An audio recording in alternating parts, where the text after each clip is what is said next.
Congressional balance of power sparking redistricting battles nationwide. For more, let's bring in the Federalist Brianna Lyman and Republican strategist Kevin Madden. Welcome to both of you. Great to be with you. Hi, Mike. So, Kevin, how critical is it that this Texas map will be in place, helping Republicans in the great state of Texas and potentially in the overall balance of power? Well, I think it's critical in that it really does set in motion, I think, a little bit more of a clarity, the legal clarity that's needed to see how all these other cases are going to shake out. And the clearest message that seems to be coming from the Supreme Court is that they're showing a tremendous amount of deference towards the constitutionality of how state legislatures are taking efforts to draw these maps in a mid-decade session. So that's one of the things that I think we're seeing a lot of. There's going to be a lot of other litigation, a lot of other court cases. I mean, we even have one that's coming up here in California probably within the next week. But it seems to me that it's moving with that degree of clarity now for the legal questions surrounding them.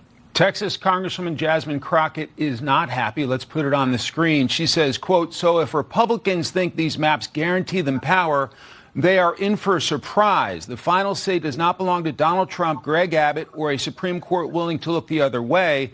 The final say belongs to the people of Texas. When Texans have their say, the results will speak for themselves." Brianna, what is your take on Texas and Congresswoman Crockett? Well, Texans did have their say. They voted in their state legislators who then went forward and redistricted Texas's map. So this is actually the will of the constituents. It helps reflect population changes. And that is legal and fair. You can redraw a map, whether it's Texas, even possibly California. Alito alluded to this in his majority opinion, saying it appears California also redrew their map for partisan purposes, which is legal and fair. What's not fair is when two lower court judges try and usurp the authority of the duly elected Texas state legislature to reject those maps. That is judicial tyranny, that is judicial activism, and it flies in the face of the idea that we have three co-equal branches of government in which the judicial branch does not have the final say to rubber stamp what the executive or legislative branch decides to do. Then there's a little Democrat on Democrat nastiness between former Vice President Kamala Harris and Pennsylvania Governor Josh Shapiro. Shapiro is not happy with what Kamala Harris wrote in her book about him when he was potentially being vetted to be vice president, saying, quote, "I can tell you that her accounts are just blatant lies. I mean, she's trying to sell books and cover her a bleep."